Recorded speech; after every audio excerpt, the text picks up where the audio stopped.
our group and this event Sucktoberfest. Luckily, we didn't pick anything that cringeworthy. And in fact, talking about holidays, it's Chinese Golden Week and the Mid-Autumn Festival, but also tomorrow is Germany's Reunification Day, so Tag der Deutschen Einheit. And having been, having lived in Germany for 11 years, I'm glad that we also have very strong German representation today. So with that, let me introduce Christian. He is a senior product manager at LinkedIn, and in addition to that, he co-founded the Online Marketing Rockstars Conference and Expo, which had 26,000 attendees this year. Wow. So that's something that we will aspire to in 5 years to also reach. So, willkommen, Christian. Thanks. Thanks for inviting us. We started like this actually in the site, and it's always interesting to see how events thrive and grow. And we didn't have that in mind 6 years ago when we started. I'll show you 2 pictures from that in a bit. So I was asked to talk about growth stories, and I wanted to keep it a little bit more generic because, of course, I could go into the details that we did. But I have this title of 10 Commandments of International Product Management that I want to go into. Okay, right. Let's see how this works. Do I have to turn this on? Or? Okay. Here we go.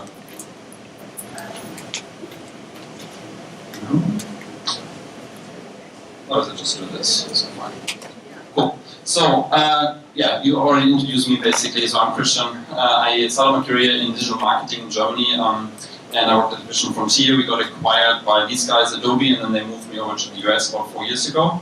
Rebranded the product, and then I worked on Facebook ads basically as a product manager for a few years until I got my green card. And then I thought, okay, well, now is the time to get out of here. In between, in Germany, you already heard about this, so we started this conference a couple of years ago, and then it grew a little bit, and again, like 26,000 people this year, probably 40,000 next year. And we had people whose name I heard before today, like Casey Neistat was there, for example, this year. So, yeah, I got my green card, and then LinkedIn knocked on my door and said, hey, Christian, you are German, you are here in the Bay Area, you speak German, you're kind of a product manager, we heard at Adobe, so look, you want to run Germany for us. And that's basically my job ever since 1.5 years, basically solving our problems in a sense that we have in Germany with LinkedIn, because, I come to that in a second. So 6 weeks after I joined, we got acquired by these guys. That was very, very cool. So, but still, LinkedIn is completely independent. People always ask me, how is it under Microsoft? I think Microsoft, for the first time ever, really realized how to make a company after an acquisition really successful, and ever since they do. So I focus on Germany, technically the DACH region, but in the end it's really only Germany. And the number one reason why I have to do this is because there's a local competitor. Many people don't know this, but LinkedIn is the market leader in business or professional networking around the globe, except in Germany. So in Germany there's this little, in German we say Gallisches Dorf, maybe, I don't know, if that is actually a picture that people use elsewhere, but it's this little village in like the Roman Empire that, the LinkedIn is kind of fighting against, and they do a really, really good job, I have to say. So my job is basically to, solve this market for us for LinkedIn. It's a lot of fun. But the most interesting part for this is, and this is my second part here, it's like the difference between vertical and horizontal product management. So my first job in product management, and basically any kind of thing that I did with the conference, with a couple of other startups that I tried before, I always was very focused on one particular area, so like a very vertical approach. And even at LinkedIn or my former job, you kind of, people work on company pages or messaging or feed relevance or some particular product, and you are kind of the expert into it. But once you come into this game of solving a market, you are not that vertical expert anymore. You're suddenly this, like general manager across all these different entities, and every day there's a new problem that arises, and you always have to ask yourself, okay, how do I prioritize this against all my targets? So I think this is way more exciting because you have so many more opportunities to work on. You don't only think about, okay, how do people sign up here for this particular service, or how do I grow the revenue, or how do I, solve the content feed experience or something like that. So I really enjoy this work because, again, you can work across this entire stack. But basically what I want to talk about is about these 10 things that I think are like very important. And again, this is like from my experience, it's like working in a big corporation at LinkedIn where we get lots of funding behind this idea of conquering a separate market. And when LinkedIn did this with other markets, and they got into China, and now I think they have like 60 engineers alone in China on the ground. They do this in India and in Germany since 2 years. From the learnings that I did. And I think the most important one is number one is building the relationships within the company, because you can't win this by yourself, right? I mean, the entire company, every other team has their targets, and you only have a limited amount of resources once you go into such a market. And I think the most important piece for me was really like building up this relationship with everyone else, because they need to do work for you, basically, in a sense, right? So you kind of try to convince them. They might have a different target, so you need to like sneak into their roadmap somehow and make them like your friends in a sense. And that is also something that it's basically the most important piece, like having this relationship across the entire company. Actually, one more thing on that. So the first day I joined LinkedIn, my former manager back then gave me a list of like 100 people and said, Christian, I want you to meet these 100 people in the next 100 days, or even faster than that. And those were all like product executives and engineering leads, and also people just for certain products of the organization that are kind of relevant for you in a sense, but for me, so that I can like build these relationships. And ever since, I try to meet at least one new person at LinkedIn a day, and it's surprisingly easy. I mean, of course, you have like meetings with new people that you meet anyways, but even if I don't have a new meeting on my calendar, if I run into someone in the elevator or somewhere like in the kitchen or something, I just walk up and say, hey, I'm Christian, what are you doing at LinkedIn? So just to kind of build this network continuously over time. Of course, it's quite easy as a big company, and it's LinkedIn, so we are all about connections anyways, and make you more successful and productive. But in general, I think this is very important for any kind of, any company in the end, to really build these relationships with people. So second thing, spend time in market. I have an article on LinkedIn on not to get a jet lag, if anyone is interested, because I fly back and forth between Germany about every 6 to 8 weeks. But it's so critical to really be in market. I mean, I'm sure I was born in Germany, I was raised, I studied there, I worked there for a couple of years, but still, once you live somewhere else, once you live here in this bubble of Silicon Valley, you kind of forget very quickly, and also the rest of the company doesn't really know what the differences are.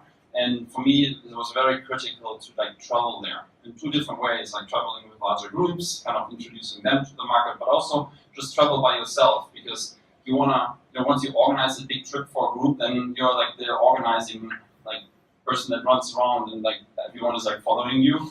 But if you just go by yourself, you really can like find the time, meet the right people, have the conversations, like have meetings basically like at 9 or at 8 for breakfast all the way until the night, and go out for drinks with people to really get what are people's pain points, and not just like from friends, but you really try to meet people from the industry, and you get intros through LinkedIn, right? It's so easy these days to get intros to anyone basically you want to.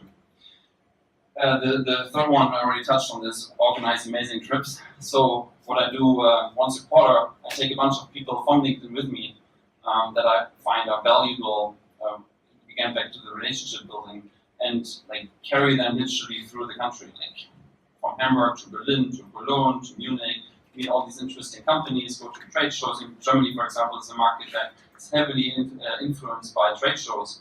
Like no other country in the world basically has more trade shows.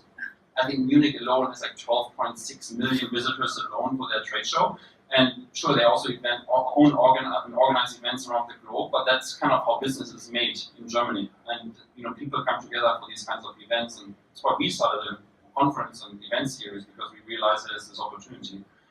But organizing these trips really helps also to foster this relationship between all the people. When you go out for drinks with a couple of your team members, or if you have some offsite also for half a day, sure, you build up this relationship. But I just came back from a trip last week from Germany for 2 weeks with like 15 people. One of them was a co-founder of LinkedIn and then Blue. There were a bunch of VPs or senior directors, and then also like through this like all product managers. And all of us are like, super tech now. It's of course interesting how these like groups form when you have such trips, but having spent so much time together, going out for drinks every evening, it's very exhausting also, but it is just a different thing now. Now I can walk up to any one of these guys, and in the end, they all owe me now because I kind of fostered them like an amazing experience. We went to Oktoberfest together, of course, talking about that. And so everyone had an amazing time, and now everyone's like, oh, Christian, when is the next trip to Germany happening? I want to come along. And people almost apply already, which is exactly the thing that you want, because you want to make everyone excited about that particular market that you're working on. Number 4, defend your true north.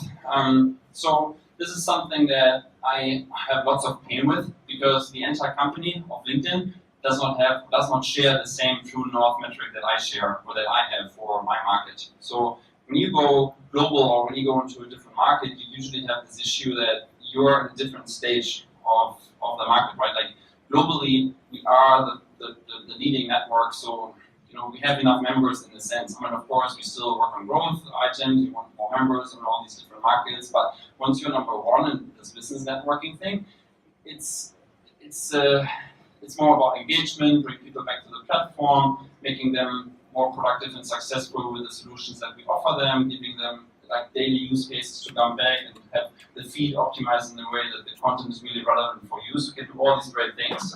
So for example, at LinkedIn, we talk about engaged quality members here, where we say it's more important for us to have really engaged members rather than new members that come to the platform. Because in the US, everyone that kind of is somewhere doing university, he will hear you should have LinkedIn profile, he will sign up anyways. So not so much to do on that end. But in Germany, we're like 5 years behind. We have a major competitor in the market where it's not so much about the engagement, it's more about like the core user growth. We are smaller than our competitor there. I mean, Germany has less members of LinkedIn than Spain or the Netherlands, which are like much smaller than Germany. So I have this other target, and then I don't know if you realize there was this new redesign of LinkedIn recently in January. It came out, like the entire. This is over now.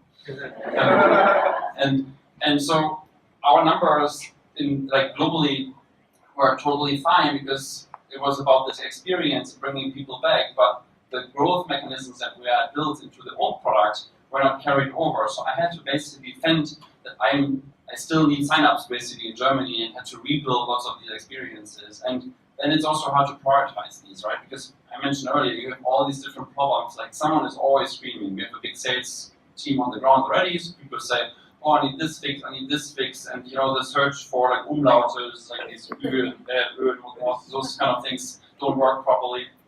So of course you want to fix all of them, but what you really want to fix is something that drives towards your own true north metric, and I have to defend this basically still every day. Number 5. So one thing that I really learned a lot, and that is different probably, I mean, of course we always need data, but the more you work on a consumer product, or the more users you have, the more you need to work with the data scientists, or if you don't have one because you're a small startup, you need to probably deploy these learnings yourself or work with some engineer. But you need to do everything from a data first perspective. And I studied business, so I'm not like an engineer or something. I also didn't do an MBA, so I'm like more probably the average person on that level, and so I really had to adapt a lot of stuff on that end. Especially when you have a consumer product, you have so many data points. Anything that you do, you can measure immediately, which is great, right? Before I worked on this like very vertical Facebook ads solution, I had like 100 customers on my solution. So anything that I did basically was based on my guts. It was, I think I should change this button to that color. I mean, if I had tested that A/B, ran this for like a year basically until I would be stuck on the results of that particular test, we wouldn't have made any progress at all. But in a company like LinkedIn, you have all these data points, but you need to understand them, and it can be quite a mess if you have so many data points as well. But basically, have a good relationship again with your data scientists. And number 6 is execute. It's probably pretty clear that you just have to get stuff out of the door, but it becomes really hard when you have so many problems to solve, right? So it's not that, as I mentioned before, that people are screaming from everywhere, and you have to solve those things that are most relevant for you, and you have to show that success also, because if you don't show the success, then people also question, what are you guys doing there? I didn't see like a big spike in signups recently, but you also invest into like longer term projects, right? You want to build value for your users, and that is just something that it's very important that you just get stuff out of the door. Number 7 is about experiments. Since your market is a little bit smaller, even a company like LinkedIn, where you have millions of visitors every day, it just takes a little bit more time until you really find out what you're doing there, right? So you set up an experiment, map it to 1% or 5% of your user base, and then you kind of let it run for a couple of days and you try to gather the data points. But since you don't have as many users, it will take longer. You can like ramp it also to other countries that are maybe similar, but it's just something that you have to do where you really have to run things a little bit longer. One thing that I also learned is I have to really report my wins up the chain. I'm more on this execution side. I really want to just get stuff out of the door, and I sometimes forget, or mostly, especially in the beginning, to just celebrate what we are doing. So when you like increase your signups by like 1,000 signups a week, globally, there's no relevance for that basically, right? But then speaking to percentage or over percentage, when you update it, you send makes it a completely different game. But really like celebrate these wins, mostly